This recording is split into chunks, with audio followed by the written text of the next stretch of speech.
Nagre-request nga ba na ma-trade ang ibang players ng Magnolia Hotshots? Ang tinutukoy natin dito na posibleng mag-request ng trade ay yung mga hindi na nagagamit, kagaya nitong si Javi Gomez de Leano at si Yuki Andrada.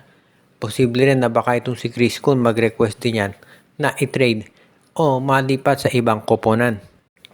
Sa totoo lang, nandoon na yan sa management kung ito'y papayagan. Isa-isahin natin, no?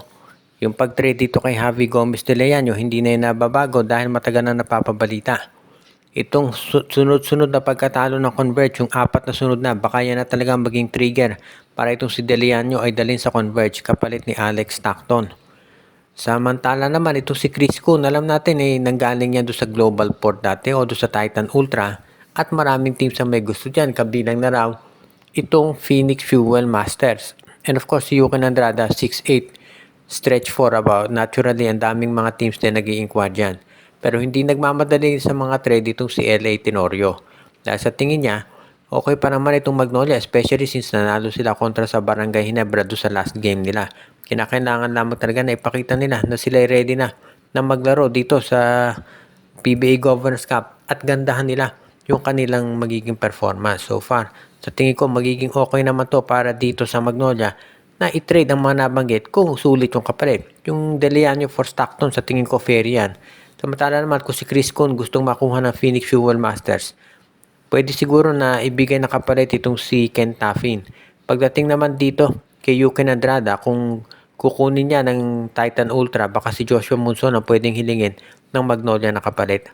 So magiging maganda to para dito sa Magnolia in case nga na matuloy ang nabanggit ng mga trades dahil makakakaroon sila ng additional na mga players na magagamit.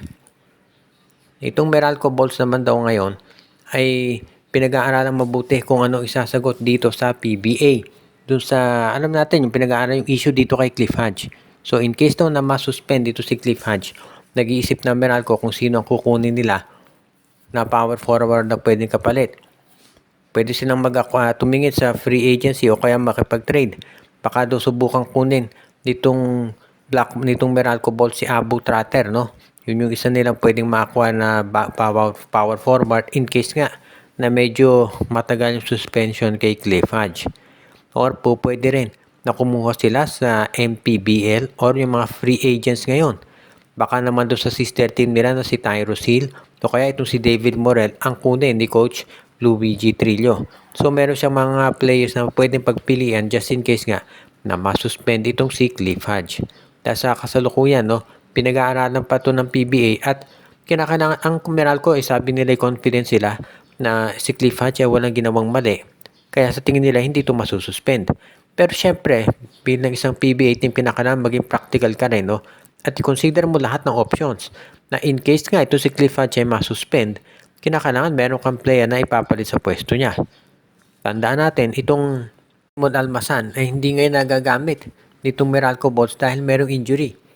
Kung aalisin mo pa dyan si Cliff Hodge, medyo magiging dehado Meralco dahil syempre hindi naman kakayanin ni Brandon Bates at nung import nila na si Antonio Hester na sila na lang ang bubuhat doon sa front court nitong Meralco Balls. Maliit na nga yung team nila. Kung mawawala pa itong si Hodge at si Almasan ng sabay, magkakaproblema talaga sila. So in case nga itong si Raymond Almasan o itong si Cliff Hodge ay masuspend, kinakailangan merong isa pang big man na ma-acquire itong Meralco Balls. So dapat sigurado, sa tingin ko pinaghahandaan na yun talaga itong si Coach Luigi Trillo at ni Nenad Vucinic sa ngayon.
Thank you.